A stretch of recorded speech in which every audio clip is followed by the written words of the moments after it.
Di video kali ini saya akan menunjukkan bagaimana melakukan atau tutorial analisis regresi data panel dengan menggunakan eFuse 13. Nah, eFuse 13 ini adalah versi terbaru dari eFuse. Mari kita simak.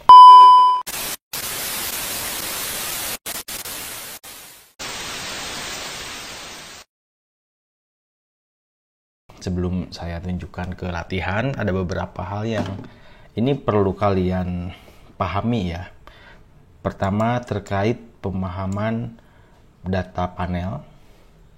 Nah, data panel ini merupakan gabungan dari data time series dan cross section. Jadi ini mempunyai dua sifat ya, time series dan cross section. Nah, sekarang yang jadi pertanyaan, apa itu data cross section, apa itu data time series ya? Kita lihat ya, ini langsung saja saya sampaikan contohnya. Nah, ini contoh data cross section. Kita bisa lihat ini data laba tahun 2020 dari 5 perusahaan. Ada perusahaan A, B, C, D, E. Masing-masing ini data labanya ya, tahun 2020 A laba 100, B laba 150. Nah, ini adalah cross section, jadi hanya satu waktu dengan objek yang atau individunya yang banyak ya, A, B, C, D. Perusahaan A sampai E datanya ini. Nah, itu cross section. Kalau data time series ya, individunya cuma satu, objeknya cuma satu, tapi tahunnya banyak. Nah, ini data masih laba ya. Perusahaan A tahun 2015 labanya 100, 2016 labanya 150, 2017 labanya 200. Nah, ini adalah time series ya, 2015 sampai 2018. Kemudian ada lagi data data panel. Data panel ini adalah gabungan antara cross section dan time series. Nah, ini contoh data panel. Ini laba dari 3 perusahaan, individunya banyak, tahunnya pun banyak, series dari tahun 2015 sampai 2018. Ini datanya. Nah, itu yang disebut dengan data panel. Ada perusahaan A, B, C, kemudian setiap perusahaan ada time seriesnya. Nah, maka ini disebut data panel, gabungan dari data cross section dan data time series. Nah, seperti itu ya, kurang lebih seperti itu penjelasan data panel. Mudah-mudahan dimengerti. Nah, selanjutnya dalam proses analisis regresi ya, regresi data panel, ada beberapa tahapan yang perlu teman-teman lakukan. Yang pertama, kita harus menganalisis model terbaik ya, menganalisis model terbaik. Ada 3 pendekatan regresi data panel. Pertama, ada common effect model atau CEM, ini yang pertama nih. Kemudian ada fixed effect models, ini yang kedua, dan yang ketiga ada random effect models. Nah, ini ya, ada 3 pendekatan regresi data panel: CEM, FEM, dan REM. Untuk memilih model terbaik di antara ketiga ini, maka dilakukanlah uji ini ya, uji Chow, uji Hausman, dan uji LM atau Lagrange multiplier. Oke, kita lihat ya, ini kita langsung saja ke tahapan regresi data panel. Data panel ini tadi sudah dijelaskan, merupakan gabungan data cross section dan time series. Nah, keunggulannya robust terhadap pelanggaran asumsi. Ada beberapa asumsi yang kita boleh tidak pakai. Nah, tahapan untuk mengolah data panel ya, pertama kita sediakan datanya, lalu kalau misalnya ada di Excel kita import datanya ke eViews, atau misalnya langsung saja di input ke eViews. Ada beberapa cara input ya. Kemudian kita lakukan estimasi model CHEM, FEM, dan REM. Selanjutnya pilih model terbaik antara ketiganya. Jadi di sini ada pilih model terbaik. Kemudian setelah kita menentukan model terbaik, lakukan uji asumsi. Dan berikutnya adalah uji hipotesis. Nah, tahapan awal adalah kita harus memilih model data panel. Pendekatannya ya, yang pertama kita akan membandingkan mana yang terbaik antara CHEM, PLS itu CHEM ya, dan FEM. Itu kita gunakan Chow test. Nah, kemudian antara FEM dan REM mana yang terbaik, kita gunakan uji Hausman. Yang ketiga, untuk membandingkan mana yang terbaik antara CHEM dan REM, kita pakai LM test atau Lagrange multiplier. Nah, ini adalah pendekatan pemilihan model terbaik untuk data panel. Lebih jelasnya seperti ini ya. Model uji Chow test ini kita membandingkan antara CHEM dan FEM. Nah, jika p-value-nya kurang dari 0,05, maka yang dipilih fixed effect. Kalau lebih dari 0,05, yang dipilih adalah common effect. Nah, gitu ya. Nah, sekarang uji LM antara CHEM dan REM. Kalau kurang dari 0,05, ini sederhananya ya. Yang dipilih adalah random kalau kurang dari 0,05 ya. Kalau lebih dari 0,05, yang dipilih adalah common effect. Kalau uji Hausman ini membandingkan REM dan FEM. Kalau nilai p-value-nya kurang dari 0,05, itu yang dipilih adalah fixed effect. Kemudian kalau lebih dari 0,05, yang dipilih adalah random effect. Oke ya. Jadi dasar keputusannya seperti ini. Agar teman-teman lebih paham, sekarang kita akan praktekkan di eViews 13 ya. Kita akan masuk ke regresi data panel. Yang pertama yang kita lakukan adalah input data. Ya. Saya sudah punya data di Excel, ini data latihan data panel ya. Kita akan import aja. Sebetulnya cara terbaik, cara tercepat ya, bukan terbaik. Cara yang tercepat adalah kita tinggal klik kanan ini nih. Kemudian open with, ada eViews 13. Nah, pakai eViews 13, maka otomatis data yang ada di sini itu akan terinput ya. Otomatis. Oke, sebelum itu saya akan tunjukkan dulu datanya. Oke ya, saya akan tunjukkan dulu. Kita skip dulu yang ini. Kita lihat, ini adalah data yang akan kita pakai untuk latihan regresi data panel. Di sini ada perusahaan A sampai J, ada 10 perusahaan. Masing-masing perusahaan itu dari tahun 2014 sampai dengan tahun 2019. Ada variabel Y, X1, X2. Nah, kita akan mencari atau meregresikan X1, X2 terhadap Y ya. Kita akan lakukan regresi data panel. Nah, format agar bisa terbaca oleh eViews ini harus seperti ini ya. Ini ada headernya, misalnya ini boleh perusahaan atau disingkat gitu ya. Ini tahun, atau ada juga yang bilang ini kode gitu ya.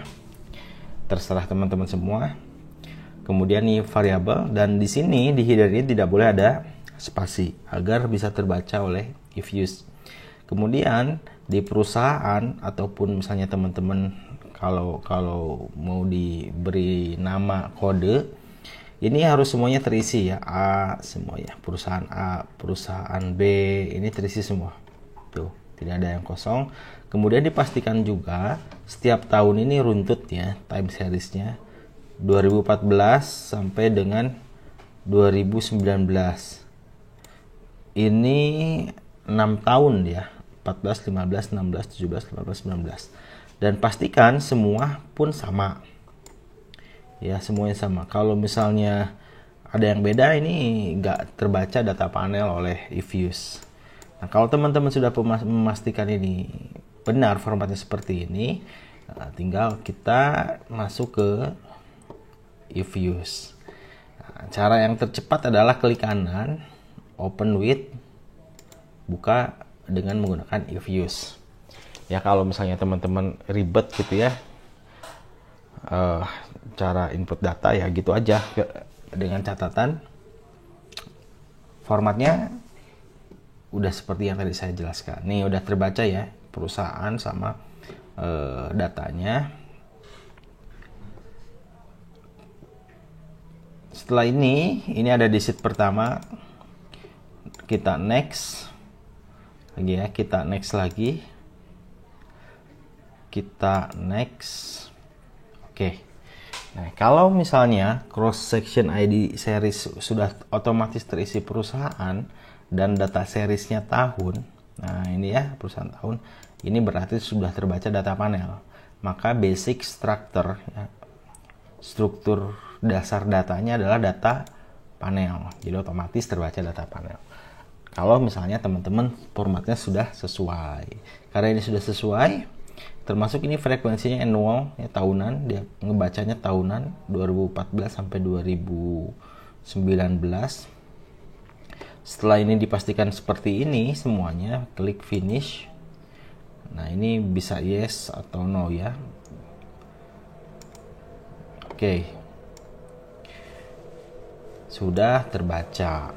Kita lihat ya, kita lihat datanya. Y ini tuh udah otomatis ya. Jadi input data ini mudah sekali, dari perusahaan A 2014 sampai 2019, perusahaan B dari 2014 sampai 2019. Oke. X1, X2 pun sama ya, sudah terbaca sesuai dengan data yang kita punya di Excel. Kalau kita buka grup juga bisa kita select semuanya. Cara select ini gampang ya teman-teman, diklik ini kan tersortir ya. Kontrol, klik lagi X1, X2, X1 gitu ya. Maka ini akan tersort atau terselect. Atau bisa juga di seperti ini. Shift terus ke bawah. Nah, seperti itu, kita open, klik kanan, open as group. Nah, ini mirip data sesuai dengan Excel. Oke. Nah, setelah teman-teman input, langkah berikutnya adalah kita akan melakukan estimasi model. Sebelum melakukan pemilihan model, kita akan munculkan dulu semua estimasi pendekatan model regresinya ya. Kita akan meregresikan X1 terhadap Y. Nah, maka teman-teman select variabel Y, kemudian X1, X2 ya, kemudian klik kanan, open as equation. Nah, kenapa saya select dulu supaya langsung terbaca di sini. Sebetulnya kalaupun nggak diselect juga apa-apa sih, tinggal teman-teman ketik aja sesuai nama variabelnya. Nah, di sini ada variabel Y, X1, X2, C konstanta, bisa dibiarkan seperti ini atau teman-teman biar lebih mudah, C-nya ada di sini ya, Y, kemudian C, X1, X2. Nanti X1, X2 ini tergantung nama variabel teman-teman ya. Kebetulan nama variabelnya adalah X1, X2Y. Jadi ditulisnya X1, X2Y. Oke. Nah, ini setelah ini ada sampelnya 2014 sampai 2019, ada 60 observasi. Jadi 6 kali 10. 6-nya itu jumlah tahun, 14 sampai 2019. 10-nya adalah jumlah perusahaan. Nah, kita munculkan dulu model CHEM. Ya, tadi kita lihat bahwa ada 3 model, yaitu CHEM, FEM, dan REM. Kita munculkan dulu model CHEM. Default ya, atau bawaannya ini sudah CHEM. Jadi kalau teman-teman oke, itu model CHEM. Untuk tahunya itu lihat dari panel option. Nah, ini ada cross section. Nah, Kalau non di sini berarti champ. Kalau pilih fix berarti modelnya fix. Kalau random modelnya random. Oke, kita keluarkan dulu model champ. Nah, non aja ya. Jadi defaultnya itu adalah champ. Pilih oke. Nah, ini adalah model champ. Ya, pendekatan model champ hasilnya seperti ini. Oke. Kita simpan dulu ya. Kalau kita simpan ini, pertama kita harus freeze dulu. Freeze. Nah, jadi ada dua nih. Ya, yang satu equation, tempat kerja kita ya untuk melakukan analisis. Yang satu table yang berbentuk sudah table. Nah, ini yang kita save yang bentuk table ini. Setelah di freeze akan muncul dua seperti ini. Yang table kita kasih nama name. Nah, ini karena model champ jadi kita kasih nama champ. Penamaan ini tidak boleh ada spasi. Oke ya. Oke, yang model champ sudah ada di sini nih ya, yang kita save. Tinggal ini close saja. Kalau kita mau munculkan model champ itu hasilnya apa gimana sih ya, tinggal lihat aja di sini ya. Oke, lalu kita akan munculkan model fem. Ya, teman-teman dari yang tabel yang work file yang equationnya, pilih lagi estimate. Nah, ini akan kembali lagi ke equation estimate. Kemudian ganti panel option yang sebelumnya non ini menjadi fix effect. Nah, ini akan muncul pendekatan fix effect. Nah, ini fix effect nih. Ya, ini model fix effect. Nah, kita save lagi. Freeze. Nah, udah muncul tabelnya, bentuk tabel. Kemudian kita kasih nama ini fem. Klik name, lalu fem. Oke, nah muncul nih fem ya. Kalau udah di save kita close saja. Ini hanya untuk kita simpan aja ya, biar nggak masuk ke equation berulang-ulang. Nah, kemudian kita akan munculkan model RAM. Kita munculkan model RAM sama ya, masuk lagi ke estimate, panel option, yang sebelumnya fix kita ganti menjadi RAM. Oke, nah maka ini muncul random effect. Nah, ini model pendekatan random effect. Nah, kita save lagi, pilih freeze, kemudian name, ya ini RAM. Oke, ya, biar tidak berulang. Oke. Kemudian setelah kita lakukan memunculkan semua pendekatan regresinya, kita akan lakukan uji Chow, uji Houseman, dan LM untuk memilih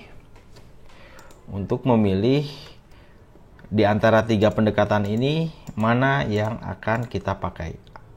Di antara champ, fem, dan rem, mana yang akan kita pakai. Oke, tetap masih di posisi equation. Nah, teman-teman, yang pertama kita akan membandingkan mana yang terbaik antara champ dan fem dengan menggunakan uji Chow. Nah, uji Chow ya. Nih, uji Chow ini membandingkan atau memilih mana yang terbaik antara common effect dan fixed effect. Oke, posisi teman-teman saat melakukan uji Chow itu harus ada di fem. Oke ya, berarti posisi di output teman-teman harus di fem. Kita pastikan masuk ke estimate, panel option, ini fix. Nah, ketika sudah ada posisi di fix, pilih view. Oke ya, ini uji Chow nih. Pilih view, kemudian fix random effect testing, lalu pilih likelihood ratio. Ini uji Chow. Oke, ini cara melakukan uji Chow. Klik. Oke, ini sudah muncul. Ini adalah Chow test. Oke ya, kita copy ini dulu ya. Kita copy. Kita lihat ya. Uji Chow. Ini posisi model di fem. Ketentuannya adalah apabila cross section F mempunyai nilai value-nya itu lebih dari 0,05, maka yang dipilih adalah common effect.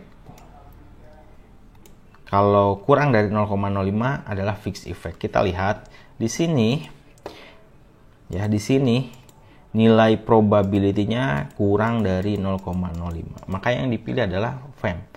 Antara CHAM dan FEM, yang terbaik adalah FEM. Ya, kita bisa copy dulu ini ya, copy, pindahkan aja dulu di sini kesimpulannya. Oke, paste. Oke. Nah, ya, karena memang probability ini kurang dari 0,05, maka yang dipilih adalah FEM. Ya, fixed effect model, kurang dari 0,05. Jadi model yang terbaik adalah fixed effect model. Oke, belum selesai, kita harus membandingkan lagi antara FEM dan REM, ya, antara FEM dan REM. Maka kita masuk ke uji Hausman. Uji Hausman ini membandingkan antara FEM dan REM. Karena tadi yang FEM-nya udah terbaik, maka bandingkan lagi dengan yang random. Posisi harus di REM ya. Oke. Nah, sebelum kita uji Hausman, kita save dulu. Ini freeze seperti biasa, kemudian kasih namanya ini chow test, chow. Oke, ini hasil uji chow-nya ada di sini. Ini close. Oke, posisi harus ada di REM. Posisi harus ada di REM. Kita masuk ke estimate lagi, panel option, ganti menjadi REM, random. Oke, muncul seperti ini. Kemudian masuk ke view, fix random effect testing, Hausman. Nah ya, Hausman test, pilih ini, sudah muncul hasilnya. Kita copy aja ya. Oke, kita masukkan ke sini.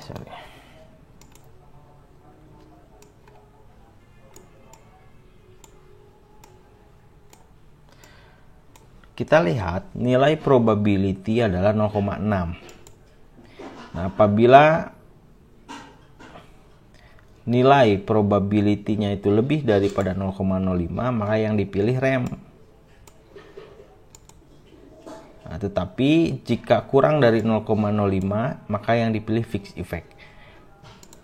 Oke, karena memang ini hasilnya lebih daripada 0,05, maka yang dipilih adalah random effect. Oke ya, random effect. Berarti hasil uji Hausman adalah memilih random effect model yang terbaik. Nah, sekarang kita pastikan lagi antara random effect dan common effect mana yang terbaik. Nah, gitu ya. Dengan menggunakan uji LM. Posisi harus ada di CHAM. Oke. Ini kita save lagi, freeze, name, Hausman. Ini close.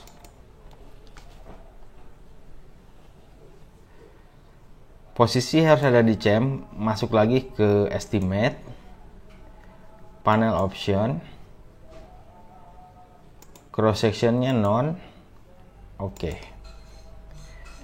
Baru kita lakukan uji LM, masuk ke view, fix random effect testing, likelihood ratio. Sorry, bukan likelihood ratio ya, LM. Estimate, masuk ke panel option, non, oke. View, random effect testing, LM yang kedua, bukan yang ke atas. Oke, ini hasilnya. Pakai Bruce Vegan aja. Oke, kita paste dulu di sini. Ini hasil uji LM. hasilnya 0,0 ya. Apabila nilainya kurang dari 0,05, maka yang dipilih adalah random effect. Di sini hasilnya kurang dari 0,05, maka yang dipilih adalah random effect. Oke, semua uji untuk pemilihan model sudah kita lakukan, tinggal kita pilih mana yang terbaik.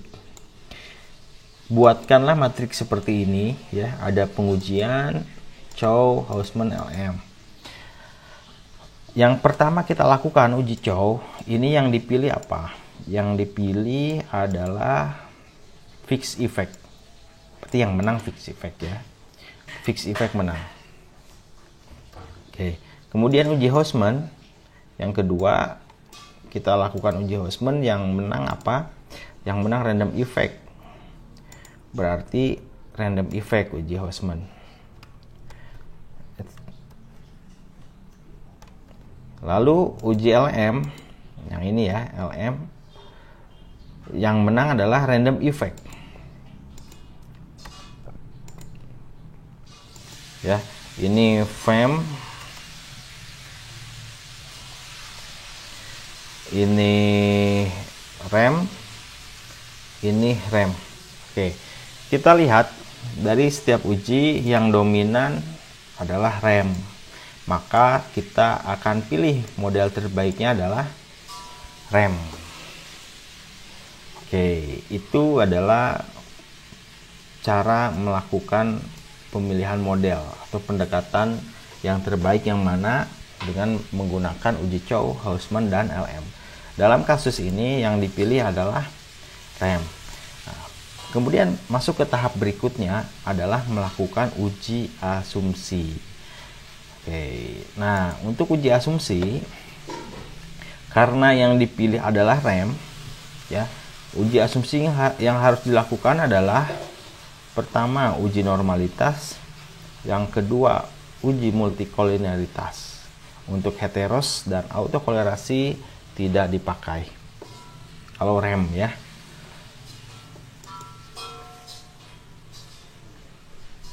Nih, jadi kalau rem uji normalitas perlu, dan multikolinearitas.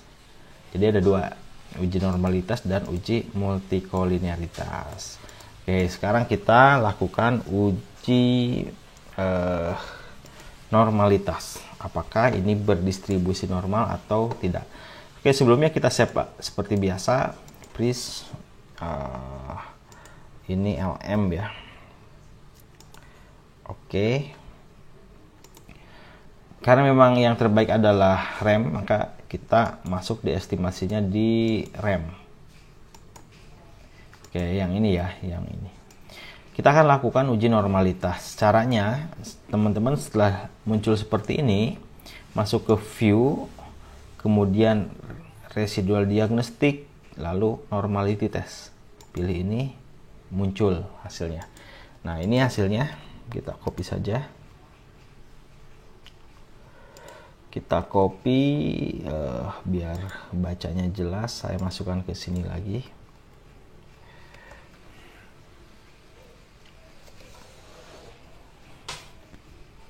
Oke, udah muncul ya. Nah, ketentuannya adalah kita untuk melihat apakah ini berdistribusi normal atau tidak, kita lihat nilai probability ya. Karena memang nilai probability lebih dari 0,05, 0,19, maka ini dikatakan berdistribusi normal. Ini berdistribusi normal. Normal. Karena apa? Karena nilai probability lebih besar daripada 0,05. Kalau lebih kecil berarti tidak normal. Oke. Ini uji normalitas, berarti sudah ya uji normalitas. Lalu yang berikutnya adalah kita lakukan uji multikolinearitas. Cukup dua saja. Uji multikolinearitas. Ini apakah antara variabel independen ada kolerasi. Yang baik adalah tidak terjadi multikolinearitas. Nah, untuk uji multikolinearitas, ya kita save dulu estimate-nya. Kita save dulu ininya ya, equation-nya, tinggal name aja, equation. Nah, ini bisa di close, tapi sudah kita save di sini ya. Kalau simbolnya sama dengan nih equation, kalau ini tabel ya. Nah, untuk melakukan uji multikolinearitas, kita akan mengkolerasikan antara variabel independen. Ya, kita kolerasikan x1 dan x2. Ya, kemudian, nah kita select dulu ya, tandai di select dulu x1, x2, masuk ke quick, lalu grup statistik, selanjutnya kolerasi. Kita akan mengkolerasikan x1 dan x2. Oke ya, ini variabel sudah ada, x1, x2. Oke. Nah, ini ya, kelihatan ya, korelasi antara x1 dan x2 itu 0,4. Kurang dari 0,9. Kalau kurang dari 0,9 maka tidak terjadi multikolinearitas. Artinya data yang kita pakai ini tidak terjadi multikolinearitas. Ini kita simpan, name, multikol. Kenapa tidak terjadi multikolinearitas? Karena memang nilai korelasinya kecil ya, di bawah 0,9. Ketentuannya seperti itu. Di bawah 0,9 tidak terjadi multikolinearitas. Berarti ini ya, x2 ke x1 atau x1 ke x2. Yang ini berarti 0,45. Oke ya, paham. Sampai di sana itu uji asumsi klasik. Berarti uji asumsinya sudah terpenuhi. Selanjutnya kita akan melakukan uji hipotesis, mencari pengaruh x1 terhadap y dan x2 terhadap y, juga mencari pengaruh x1 dan x2 terhadap y. Oke, sekarang uji hipotesis. Karena memang punya dua variabel, yang pertama kita akan cari adalah pengaruh x1 terhadap y. Kemudian yang kedua adalah pengaruh x2 terhadap y. Yang ketiga adalah pengaruh x1 dan x2 terhadap y. Oke ya, yang akan kita cari ini gimana nih pengaruhnya. Kita masuk lagi ke if use. Tadi kita sudah simpan equation. Equationnya ini kita buka lagi. Nah, ini udah ada di posisi rem ya. Ini udah ada di posisi rem. Kalau kita mau pastikan ya tinggal estimate panel rem ya, random. Di posisinya ini. Kalau misalnya teman-teman nggak buka ini, boleh yang sudah kita simpan tadi model rem ya. Model rem yang ini. Nah, ini sama ya hasilnya, memang sama. Nah, kita copy dulu hasil ini.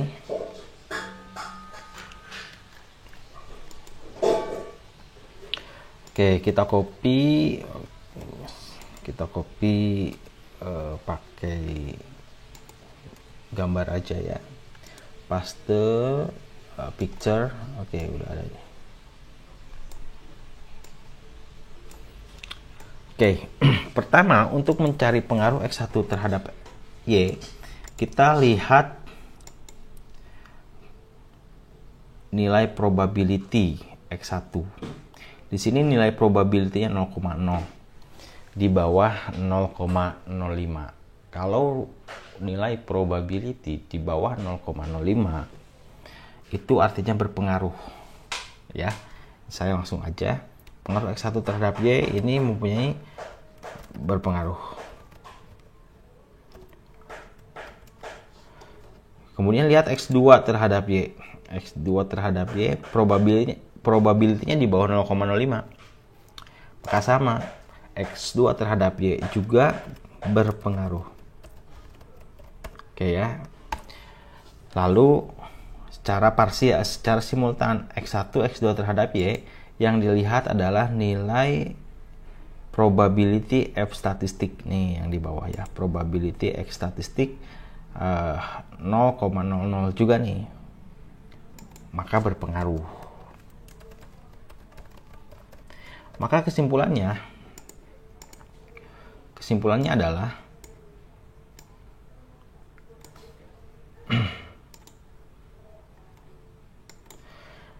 X1 berpengaruh terhadap Y, kemudian X2 juga berpengaruh terhadap Y.